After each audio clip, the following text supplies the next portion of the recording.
దృష్టి అంతా ఆయనదే. ఇవన్నీ మేలు కోసం, మంచి కోసం చేశాడు పిల్లారా.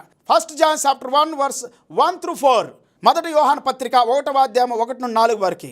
జీవవాక్యమును గూర్చినది ఆది నుండి ఏది ఉండెనో, మేమేది వింటమో, కన్నులార ఏది చూచితమో, ఏది నిదానించి కనుగొంటమో, మా చేతులు దేనిని తాకి చూచెనో అది మీకు తెలియజేయచ్చు ఉన్నాము. తండ్రి యొద్ద నుండి మాకు ప్రత్యక్షమైన ఆ నిత్య జీవను మేము చూచి ఆ జీవమును గురించి సాక్ష్యం ఇచ్చుచు దానిని మీకు తెలియపరచుచున్నాము. ఆ జీవం ప్రత్యక్షమాయను ఎక్కడి నుండి? తండ్రి దగ్గర నుండి.